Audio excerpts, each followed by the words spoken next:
വ്യത്യസ്തമായ രീതിയിലുള്ള അപ്പവും ഉരുളക്കിഴങ്ങും ക്യാരറ്റും സവാളയും വച്ചിട്ടുള്ള ഒരു സ്റ്റൂവുമാണ്. പഴം ചേർത്ത് അപ്പം ഉണ്ടാക്കുന്നത് ഇതുവരെ ആരും അങ്ങനെ ചെയ്ത് കണ്ടിട്ടില്ല. ഇതിനോടൊപ്പം തേങ്ങാപ്പാൽ കൂട്ടി കഴിക്കാൻ വളരെ രുചികരമാണ്. അതുകൊണ്ട് കൂട്ടുകാർ കൂടെ ഒന്ന് ഷെയർ ചെയ്യാമെന്ന് വിചാരിച്ചു. എൻ്റെ യൂട്യൂബ് ചാനൽ രാജലക്ഷ്മീസ് കിച്ചണിലേക്ക് എല്ലാവർക്കും സ്വാഗതം. ഇതിനു മുന്നേ വേറൊരു രീതിയിലുള്ള അപ്പം തയ്യാറാക്കുന്ന വീഡിയോ അപ്ലോഡ് ചെയ്തിട്ടുണ്ട്. കണ്ടില്ലെങ്കിൽ ഒന്ന് കണ്ടു നോക്കണേ. അതിന് നമുക്ക് വേണ്ടത് 2 കപ്പ് അരിയാണ്, പച്ചരി. അത് കഴിഞ്ഞിട്ട് തേങ്ങ വെള്ളം ആവശ്യമായിട്ടുണ്ട്. തേങ്ങ വെള്ളം ഇല്ലെങ്കിൽ വെള്ളം ഉപയോഗിച്ചാലും കുഴപ്പമില്ല. തേങ്ങ വെള്ളത്തിൽ കുറച്ച് പഞ്ചസാര 1-2 ടീസ്പൂൺ മധുരത്തിനനുസരിച്ച് ചേർക്കാവുന്നതാണ്. പഞ്ചസാര ചേർത്തിട്ട് അത് ഒരു അരമണിക്കൂർ അങ്ങനെ വച്ചിരിക്കണം. എന്നിട്ട് അരി ഇപ്പോൾ നല്ലവണ്ണം കുതിർന്ന് വന്നിട്ടുണ്ട്. 3-4 മണിക്കൂറായി. ഇനി നമുക്ക് അരിപ്പയിലോട്ട് മാറ്റിയിട്ട് വെള്ളം നല്ലപോലെ തോർന്നു പോയതിന് ശേഷം നമുക്കതിന് വേണ്ടത് ഇനി 1 കപ്പ് തേങ്ങയും തിരുമിയ തേങ്ങയും പഴവും ഒക്കെയാണ്. 1/2 കപ്പ് ചോറ്, ആവശ്യത്തിന് തേങ്ങ വെള്ളവും. എന്നിട്ട് ആദ്യം പകുതി ഇട്ട് നമുക്ക് അരച്ചെടുക്കാം. പകുതി ക്വാണ്ടിറ്റിയിൽ അതുപോലെ പകുതി തേങ്ങ ഇട്ടിട്ട് അതുപോലെ ചോറും കുറച്ചിട്ടതിന് ശേഷം രണ്ടാമത്തെ പ്രാവശ്യം അരയ്ക്കുമ്പോൾ ഇതെല്ലാം ഒന്നുകൂടെ ഇട്ട് അരയ്ക്കണം. അതുകൊണ്ടാണ് ഇങ്ങനെ ഒരുമിച്ചിട്ട് അരച്ച് കഴിഞ്ഞാൽ അത് അരയാൻ പ്രയാസമാണ്. ഇങ്ങനെ ആകുമ്പോൾ എളുപ്പത്തിൽ അരഞ്ഞ് കിട്ടും. പിന്നെ അതുപോലെ പകുതി പഴവും, പാളയംകുടം പഴമാണ് ചേർക്കേണ്ടത്. അപ്പോഴാണ് നല്ല സ്മൂത്താകും. അപ്പോൾ ഒന്നുകൂടെ നല്ല ടേസ്റ്റും ആണ് ഇത് ചേർത്ത് അരയ്ക്കുന്നതുകൊണ്ട്. ഇതിന് സ്മൂത്ത്നെസ് കൊടുക്കുന്നത് ഈ ചോറും പഴവും ഒക്കെയാണ്. ഇനി അല്പം തേങ്ങ വെള്ളം ഒഴിച്ച് ഫൈൻ പേസ്റ്റായിട്ട് അരച്ചെടുക്കണം. ഇപ്പോൾ അത് അരച്ചെടുത്തു. ഇനി നമുക്കതൊരു ബൗളിലോട്ട് ഒഴിക്കാം. ഇതേപോലെ ലൂസായിട്ടാണ് ഇരിക്കേണ്ടത്. ഇത് നമ്മൾ തലേ ദിവസം ഇങ്ങനെ രാത്രിയിൽ അരച്ച് വച്ചിട്ട് പിറ്റേ ദിവസം രാവിലെ ബ്രേക്ക്ഫാസ്റ്റിനൊക്കെ എടുക്കാവുന്നതാണ്. ഇനി രണ്ടാമത്തെ അതുപോലെ പഴമൊക്കെ ചേർത്ത് അരയ്ക്കണം. ചോറ്, തേങ്ങ ഇതെല്ലാം ചേർത്ത്. ഇപ്പോഴിതിന് കുറച്ച് ഇളത് തേങ്ങയൊക്കെ എടുക്കുന്നതാണ് നല്ലത്. അല്പം തേങ്ങ വെള്ളം ഒഴിച്ച് അരച്ച് എടുക്കണം. ഇപ്പോൾ രണ്ടാമത്തതും അരച്ചെടുത്തു.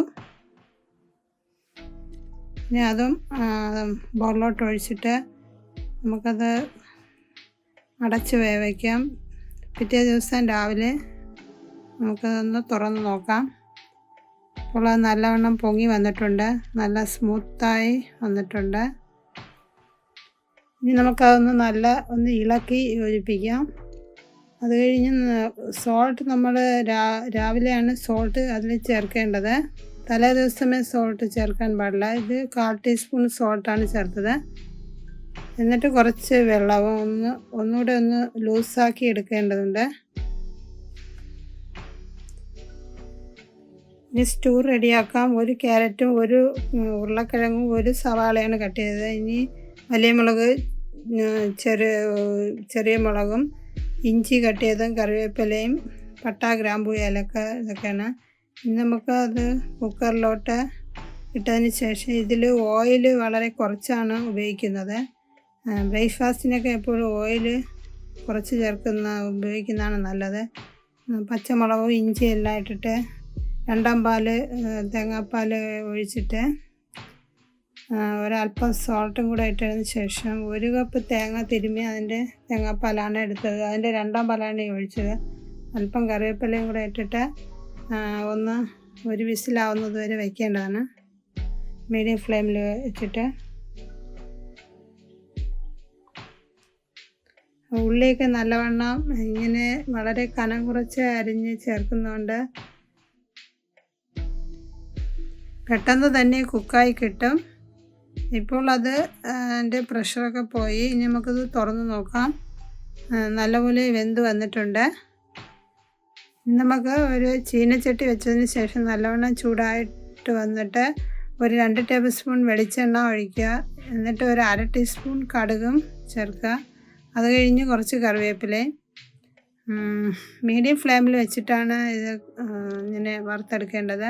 എന്നിട്ട് പട്ട, ഗ്രാമ്പു, ഏലക്ക ഇതെല്ലാം ഒന്ന് ക്രഷ് ചെയ്ത് ചേർക്കണം. അത് കഴിഞ്ഞ് ആ പൊട്ടറ്റോ, ക്യാരറ്റ് എല്ലാം അതിൽ ഒഴിക്കേണ്ടതാണ്. എന്നിട്ട് ഒന്ന് മീഡിയം ഫ്ലെയിമിൽ വെച്ചിട്ട് ഒന്ന് ഇളക്കി യോജിപ്പിക്കണം. അത് കഴിഞ്ഞ് വളരെ ചെറിയ ഇനി കുറച്ച് മസാലപ്പൊടി ചേർക്കണം. വളരെ കുറച്ച് ക്വാണ്ടിറ്റിയിൽ ചേർത്താൽ മതി. 1/2 ടീസ്പൂൺ മല്ലിപ്പൊടി, ഒരു 1/4 ടീസ്പൂൺ മഞ്ഞൾപ്പൊടിയും ചേർക്കുക. അത് കഴിഞ്ഞ് അതൊന്ന് ഇളക്കി യോജിപ്പിക്കണം.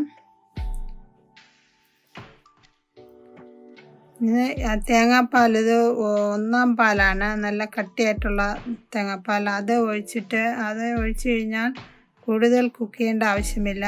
ഇപ്പോൾ റെഡിയായി വന്നിട്ടുണ്ട്. നല്ല ഫ്ലേവറൊക്കെ ഉണ്ട് മസാലയുടെ. നമുക്ക് ചട്ടി ചൂടായതിന് ശേഷം ഒരു തവി മാവൊഴിച്ച് നല്ല ഒന്ന് ചുറ്റിച്ചെടുക്കാം. മീഡിയം ഫ്ലെയിമിൽ വെച്ചിട്ട് കുക്ക് ചെയ്യണം. ചെറുതായി ഒന്ന് ബബിൾസ് വന്നതിന് ശേഷം അത് അടച്ചു വയ്ക്കേണ്ടതാണ്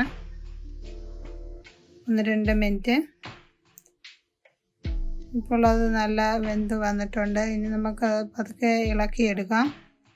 നല്ല സ്മൂത്തായിട്ടുള്ള ഒരപ്പം ആണിത്. നല്ല ടേസ്റ്റിയുമാണ്. ഇതേ രീതിയിൽ ട്രൈ ചെയ്തിട്ടില്ല എങ്കിൽ ഒരു തവണ ഒന്ന് ട്രൈ ചെയ്ത് നോക്കണേ. ഈ വീഡിയോ ഇഷ്ടമായാൽ സബ്സ്ക്രൈബ് ചെയ്ത് ബെൽ ബട്ടണിൽ ഓൾ എന്ന ഓപ്ഷൻ ക്ലിക്ക് ചെയ്താലേ ഞാനിടുന്ന ന്യൂ റെസിപ്പീസിൻ്റെ നോട്ടിഫിക്കേഷൻ കിട്ടുകയുള്ളൂ. കൂടാതെ ലൈക്ക് ചെയ്യാനും ഫ്രണ്ട്സിനെ, റിലേറ്റീവ്സിനെ ഒക്കെ ഒന്ന് ഷെയർ ചെയ്ത് റിപ്ലൈ കമൻറ്റ് ചെയ്യാനും മറക്കരുത്. എന്നാൽ അടുത്ത നല്ലൊരു റെസിപ്പിയുമായി വരുന്നത് വരെ നന്ദി, നമസ്കാരം.